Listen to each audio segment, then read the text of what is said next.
Oregon football did not hit its ceiling in 2021 when you're looking at the talent on the roster and the results we saw on the field. So, what are the biggest areas for growth?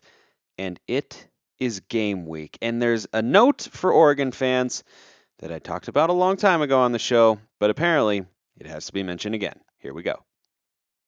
You are Locked On Ducks, your daily podcast on the Oregon Ducks, part of the Locked On Podcast Network. Your team every day.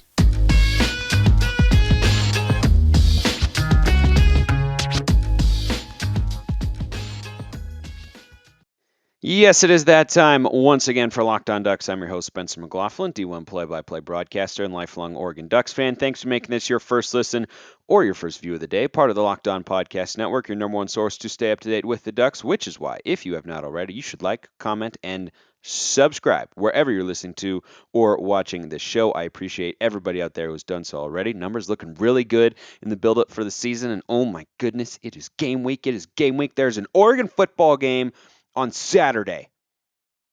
That's a great thing to be able to say. That's a grand and glorious sentence. I feel like Loki in the Avengers.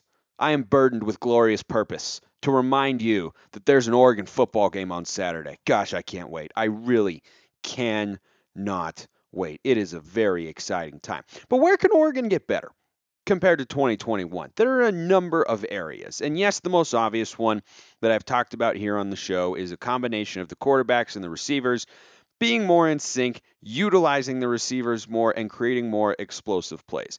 I think that's the one that everyone's going to look at first and say, yeah, well, that's where Oregon can get better, and we're hoping Bo Nix can actually utilize the talents of guys like Dante Thornton, Troy Franklin, Terrence Ferguson, the tight end. I'm a huge fan of him. Seven McGee, Chris Hudson, who's really being undersold. Might have to talk about him more later this week because Chris Hudson became basically our number one wide receiver for the last couple games of the 2021 season and was Anthony Brown's go-to guy as often, or infrequently rather, as he actually used wide receivers. But Hudson was the go-to there. It might be worth exploring this week because I like Chris Hudson a lot. The guy's an absolute gamer. So explosive plays aside, there are two other areas where Oregon has just simply got to be better. The first one comes to the responsibility of a guy by the name of Joe Lorig. And Joe Lorig is not the flashiest hire, but he could be one of the more important hires that Dan Lanning made on this staff ahead of this upcoming 2022 season, which, need I remind you, starts in 5 days. Gosh, that's good. As I record this, it's 6, but, it's kind of late at night, so basically 5. Joe Lorig is our special teams coach. And he has the responsibility of making Oregon special teams better. And it's an area that fans, I think casual fans, don't pay attention to very much. But when you dive into the numbers, defenses are often made by how well they can play off of their special teams, both the kickoffs and the punt coverage. Over the last several years, the kickoff and punt coverage, especially in 2021, when you go back and watch, was pretty darn bad on both sides, right? Oregon wasn't very good in the return game, and Oregon wasn't very good in the coverage game on neither kicks or punts. That's an entire, if you have a good return, that can be 1 to 2 or even 3 first downs worth of yardage that you can save your team on either side of the ball. Think about how big that is over the course of a game. The difference between starting a drive at your own 38 versus starting a drive at your own 22 doesn't go noticed in a major way over the course of a college football game, but it can have a huge impact on how successful your offense is going to be or how successful your defense is going to be. If the kickoff coverage or the punt coverage is constantly allowing big returns, as Oregon has had a tendency to unfortunately do over the last several years, you're putting your defense in a bad situation where they have to defend a shorter field. And that's a lot harder. And conversely, if you can't get a kick return that goes beyond the 25 every now and then, you're making life harder on average for your offense because you have to go further down the field. I know this sounds very simple, but I'm guessing that a lot of your water cooler conversations out there as fans or with your family members or whatnot don't involve the special teams very often. And I've watched this stuff extensively. Oregon was really not good last year on special teams. And I expect there to be a pretty heavy emphasis on how the special teams play out, right? It's going back to I can't remember if it was spring practice or early fall camp. That's been I think it was spring practice. That was more of an emphasis. Guys who cover the team and were at practices were talking about how that was more of an emphasis with this staff than it was in the previous administration, who I will be talking about later in the show. And that's an encouraging thing to me because if it wasn't worked on as much as it could have been under Cristobal and company, that showed on game day. To me, that's the way it came off. Is that was something that I watched and went, man, we're consistently not good enough at this, and it's putting us at a little disadvantage. Is it catastrophic? No, of course not. Oregon won 10 games. They went 10-2. I'd take 10-2 this year. That's what I think they'll do. I kind of think 9-3 is in the cards, but I really need to see how they perform against Georgia and BYU before I potentially alter one of my game predictions. But right now, yeah, I think they probably go 10-2, but I won't be surprised at 9-3. I wouldn't even be that shocked at 8-4, depending on how certain things fall for the Ducks this year.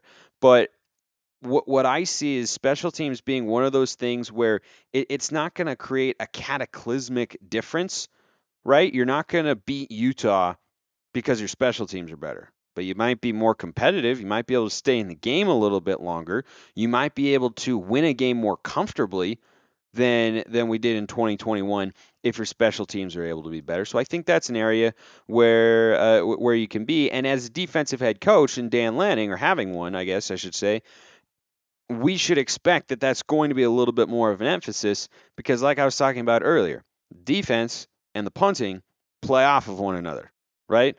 A defense gets fired up. I mean, when the guys come on the field after the other team has a 30-yard return, it's a completely different mindset, right? They're still going out there wanting to be physical and hit guys and that sort of stuff, but you have an extra level of juice if you see your punter down a team inside the 5 or put it inside the 10 and you come out there and go, "Hey, we make a play here. We could put the ball in the end zone or let our offense have a really short field to put the ball in the end zone and score a touchdown." I think it changes that mindset dramatically versus you allow a big punt return that gets out to the 45 and the defense is like, great, now we got to try and pick up the slack. And I'm not saying that's not a certain form of motivation, but it's a different level of energy and it feeds on a sideline, right? When you can make an impact play on special teams. And so that's an area where Joe Lorigan company, I hope they can be better. The kicking game was fine, right? Which is not something we've always been able to say. Thankfully, gone are the days of Alejandro Maldonado. That was not a time that we want to talk about. I've talked about it too much already on this show right now, frankly, just by saying the name. But Camden Lewis has taken just huge, huge strides forward. When he wasn't kicking against anyone except Utah, he was really pretty good last year. He hit a 49-yarder, a couple more over 40 yards. Like, I don't need him to be able to hit 55, 60, be NFL caliber. I need him to be almost automatic from 35 and in, and I need him to be pretty reliable in the 40 to 45 range. That's all we're looking for. And if he takes another step forward, then that'd be a really, really good thing for the Oregon special teams unit. But if he just performs the way he did in 2021, then we're good. Like we're totally good. Not something I thought I would say a couple years ago when Camden Lewis first got to campus, but props to him. He's put in the work. He's gotten a lot better. There's one area of the Oregon defense that needs to get better. Dan Lanning, Tosh Lupoi might have their work cut out for them right there. I'll tell you about that after I remind you all that it's never okay to drive stoned. If you feel different, you drive different. Drive high, you get a DUI. It's never okay to drive stoned. You put yourself and others in danger. If you've been using marijuana in any form, do not get behind the wheel. If you feel different, you drive different. Drive high, get a DUI. Do you think it's okay to drive stoned? The truth is your reaction time's slow, way down when you're high. You only put yourself in danger, but everyone around you. Not only put yourself in danger, but everyone around you. Stop kidding yourself. If you've been using marijuana in any form, do not get behind the wheel. This message brought to you by the National Highway Traffic and Safety Administration. Okay, defensively, Oregon can get better from last year. I think we all agree on that front. The biggest one of all the stats that I look at and say Oregon's defense has got to be better here. And Dan Lanning and Tosh Lupoi schematically have got to show their chops. And I have said it before, I'll say it again. I really hope Dan Lanning calls plays. Not every head coach who's a former coordinator calls plays. I really hope Lanning does. Because if in 3 to 4 years Lanning is still around, but maybe Lupoi gets a head coach offer, if the defense becomes dominant, I wouldn't want to have to reset with a play caller there. That's a long-term concern, but in the immediate, Lanning, part of the reason that he was brought over is because of the play calling, defensive mastery, and schematic dominance that he displayed at Georgia, in addition to the elite personnel that they had. I think you hire a guy like that to come over and call the plays on that side of the ball, which is what I'd like to see. And play calling is where Oregon was really bad. It doesn't get talked about, much like special teams, as much on the defensive side of the ball. That term play calling, right? You hear that, you think offense, right? And what play are you going to call here? What play are you going to call there? Well, remember, every time the offense calls a play, the defense is calling a play too, right? We talk about offense more than defense because offense is flashier, it's sexier, it's more attractive, it's stats, it's scoring, all that sort of stuff. Oregon's third down defense last year was one of the worst in the country. They allowed their opponents to convert at a 46% clip, approaching 50%. That's abysmal. It was not that far above Oregon State. Think about that. Oregon State, who fired their defensive coordinator last year, Tim Tebow, and replaced him now with their linebackers coach, Trent Bray. They fired their defensive coordinator because the defense was so bad. And part of it was that they were really, really bad on third down. Oregon's third down percentage is in that same class. And think about the gap in personnel you have between Oregon and Oregon State on last year's teams. You got Kayvon Thibodeaux, Verone McKinley, Mikael Wright. You had Noah Sewell. And that was on the same level as what Oregon State was able to put up defensively. That's a stat that is mind-blowingly bad. And for me, when I think about it, I just go, we had better personnel, right? All the guys I just listed off, not to mention players like Brandon Dorlus. I mean, Braden Swinson's a little bit more comparable to maybe the guys that Oregon State had, but DJ Johnson over there, Popo Almavai. You had Noah Sewell, Verone McKinley on the back end. DJ James was solid, all Pac-12 honorable mention. You had all those guys, and you were in that category. That's all scheme and play calling. That's really why I want Lanning, because I trust him the most with the defensive play calls. It's what he was known for, first and foremost at Georgia.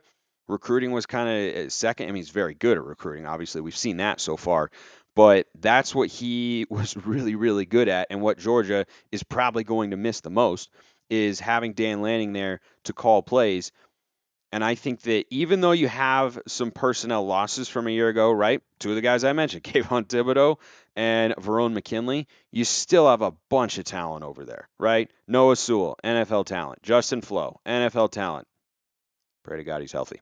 Christian Gonzalez might be a first or second round corner. So in the secondary, you lose McKinley, but you add Gonzo, who could arguably be an upgrade over any corner that Oregon had in 2021. Because I always really liked Mikael Wright. I thought he had the physical traits to be a first or second round guy. He just took a step back in a major way in 2021 after being a big time, I think, kind of shutdown guy in 2020.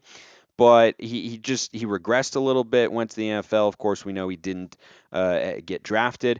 Losing those guys hurts, but you bring in Gonzalez. You got a couple NFL linebackers. You got a couple of high-level defensive linemen, one of whom is an NFL guy, and Brandon Dorlus. Jeffrey Bossa is out there as well. Players like Jamal Hill, Bennett Williams.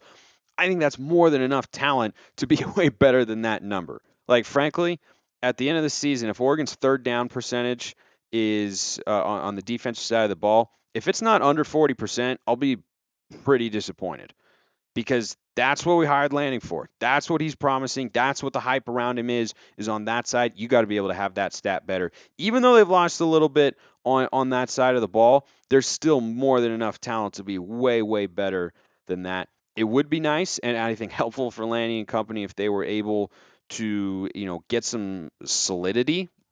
I don't know if that's a word, consistency, but figure out who the number two corner is going to be. It's going to be Gonzo on one side. Is it going to be Dante Manning? Is it going to be Avante Dickerson? Is it going to be a guy like Darren Barkins? Will Jaleel Florence take a big leap as a true freshman? How much will we see Jaleel Tucker? I don't know. Like the number two corner slot, probably one of the biggest question marks for Oregon going into 2022. But even without Kayvon Thibodeaux, which is the most important loss, right? I mean, McKinley made a number of plays. I think that Ohio State game and other ones as well, where he made some just awesome plays, led the nation in interceptions. Like he was fan freaking tastic. We all know that. But on third down, you need a guy who can put his hand in the dirt and go get after the passer to wreak some havoc. And that was Kayvon Thibodeaux. He's probably the best we've ever seen at Oregon, probably since Haloti Nada at getting after the quarterback and wreaking havoc in the front seven. So Lanning's going to have to show his schematic prowess there. He's going to have to show that he's able to, without Thibodeaux there, create some pressure, but also get the defense off the field on third down. Because that's why they allowed so many yards. I mean, that was part of it, right? I think they played soft coverage too many times. If you're going to recruit, highly rated guys who are really big time athletes, like at some point, put them up at the line of scrimmage, let them play at press coverage, and just go one on one. And if they get beat, like that's still that happens. It does from time to time. But you got to give him the chance to do that and not give, a total bend but don't break mentality because it allowed too many yards and it kept the defense on the field, wore him down, kept the offense off the field as well. So I think that if the Ducks can do a better job getting off the field on third down, you just have a number of good things coming. But that could be a challenge and definitely something that'll be watching, not just throughout the course of the season, but specifically in the Georgia game this Saturday. Gosh, I love being able to say that's this Saturday. Oh, we have college football this week. Grand and glorious. Okay. Second topic today. I talked about this once at length months ago on the show. And a lot of you are new since then, so maybe you haven't heard that particular rant. Some of you might be hearing some of these takes for the second time. I thank you all for having been with me for that long. But I've been seeing this pop up a lot on Ducks Twitter, and I've even had some friends of mine who are Duck fans talk to me about it. Just as a general note, stop worrying about Mario. Just stop. It doesn't matter anymore. He's at Miami. We have Lanning. Great. Why do we need to pay so much attention to him? Ask yourself that question. If you're someone who's been, tweeting about, Mario's this and Anthony Brown looks great in preseason, Anthony, like all that sort of stuff, why? Why? Focus on what we have now. And don't be so hateful and resentful towards Mario Cristobal. Did he have limitations as coach? Yeah, I saw him. I was there the whole time. The entire time he was the coach. I watched every game. Didn't miss one. Haven't missed an Oregon football game in, I don't even know. I don't even know how long. I don't think I can answer that question. I'd have to think about it a long, long time. But anyway, I've talked about the limitations that he showed, and I was talking all throughout today's show about how Oregon can get better. And I see that. But notice I didn't talk about it in the context of, and Mario Cristobal sucked, and he's the worst coach in the history of all time, and he's terrible, and he didn't do this, that, and the other thing. Like, it doesn't really matter. Like, if Mario wins at Miami, so what? So what? All that we care about is whether or not Oregon wins and whether or not we can win with Dan Lanning. And I just don't feel the level of resentment and disdain that so many Duck fans clearly have for him after leaving the program leaving the program in a better place than where he found it. Was it a little shady, like, getting message at Miami and all that stuff? Yeah. There's never find me a smooth coaching exit. Find me a smooth one where the fans were like, "Oh yeah, no, he went to a different school that wasn't, necessarily a massive upgrade, or maybe it kind of was or anything, but we were just totally happy and content with how our coach left." It doesn't exist. You're never going to be happy about it. But one thing to consider for all of you out there who are saying, "Oh, Mario was terrible and Cristobal didn't do this and Cristobal didn't do that, and it's going to be better now." We have no idea. I have half an idea, about what the staff will be, but we don't know for sure. So if you're someone who's out there saying, well, look at all the limitations that Cristobal had, and the team didn't do this, and the team didn't do that, they still went to one and a half Pac-12 championship games, went to two and a half. He still won a lot of football games. And if Dan Lanning doesn't win the way that you want him to, you're going to have to bite your tongue a little bit. If earlier you're saying, well, Mario couldn't do this, Mario couldn't do that, and if Lanning doesn't perform the way that we're hoping, the way I think he is capable of, that's not going to be a great look. And you don't want to find yourself in that position. You know who else you don't want to be? Don't be the fans who are just constantly trying to bring down other teams. Focus on your team. Talk about what you have. Talk about what can be. That's what I focus on here on the show. I actively avoid this topic, but it is just running rampant through the Duck fandom community, and it's just got to stop. It just has got to stop. I'm never this blunt and direct or calling fans out like this, but seriously, if you're part of it, just stop. Just don't do it anymore. That's it. Just focus on Georgia. Focus on the roster. Focus on the transfer portal and recruiting. And once we have an actual game to watch, we're going to assess what these coaches can do. I'm not going to go and say like, oh, they do this better than Mark, and this all like. I'm not going to do a direct side by side comparison. Will I mention what happened with the previous administration? Sure. I've done that several times here on the show. Have I ever once sounded resentful or bitter about it? No, it's just a reality. Every coach is going to have a strength and a weakness, right? If you have a coach who comes from the defensive side of the ball like Dan Lanning, the question is always, do you have a good enough offensive coordinator to where if you build a good defense, you're going to have an offense that is on that same level that will allow you to win games? Justin Wilcox is a good defensive coordinator. He's a good defensive coach. He hasn't found the right offensive coordinator. How do we know that's not going to be the Achilles heel of Dan Lanning as Oregon's coach? We don't right now. We're hopeful, we're optimistic. That's our job as fans, is to look on the bright side whenever we can. But every coach has shortcomings and limitations in some sense. Mario Cristobal developed probably the best offensive lines Oregon has ever had. The offensive lines probably are not going to be quite as good. They could still be good. But I'm not going to talk about everything as a direct comparison to how this coaching staff does it versus how this one does it, and Mario's terrible. And one thing that's been driving this is Anthony Brown is looking good in the Ravens preseason games. Okay, here's what that confirms. For all of you who are watching a single Twitter highlight of him throwing to a wide open receiver who beats a guy who's not going to make an NFL roster on a double move and hits him down the sideline and says, wow, I have so many questions, or wow, Anthony Brown did this, that, and the other thing and such. First of all, he's going up primarily against guys that it's a better pool of players probably than what he had on average in Pac-12. I don't think probably, like it is. But is it actually NFL caliber? No, it's the preseason.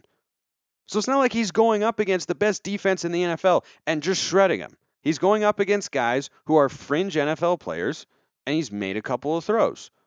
And could some of it be the philosophy from Cristobal and like how he wanted to run the offense? Yeah, sure. Again, I don't know how this pertains to what's happening on Saturday, which is a chance to win against the top 5 team in college football on the road. I don't know how it pertains to that, but that seems to be what's on the mind of Oregon fans, and I try to be in lockstep with what you Oregon fans are all wanting to talk about and are all wanting to hear about.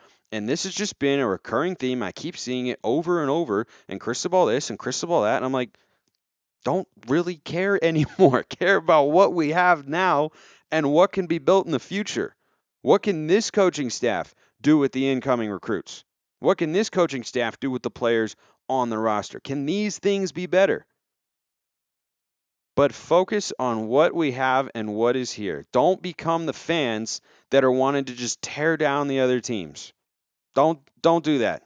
Don't. It's not the sort of fans that we should want to be. It's not the sort of fan I want to be. If Mario Cristobal wins a national championship at Miami, or if he never sniffs the college football playoff, I'm not going to have a strong reaction either way. I'm really not, because he's not Oregon's coach anymore. And he did a lot of great things for the program and might have ultimately set us up better than we would have been if he'd stayed. It's entirely possible. I recognize that. But as a general note, just let it go. Don't tell people you're so excited about the prospects of a new relationship and you're totally over the girl that dumped you when you mention her all the time and you're constantly looking at her Instagram and tweets and everything to see if there's a cryptic message for a new boyfriend or something. Don't be that sort of person. Don't be that sort of fan. It's not what we should be going for. And there are a lot of things to be excited about. We do not need to tear someone else down in order to build up how we feel about our program. I appreciate everyone listening. Have a wonderful rest of your day and go Ducks.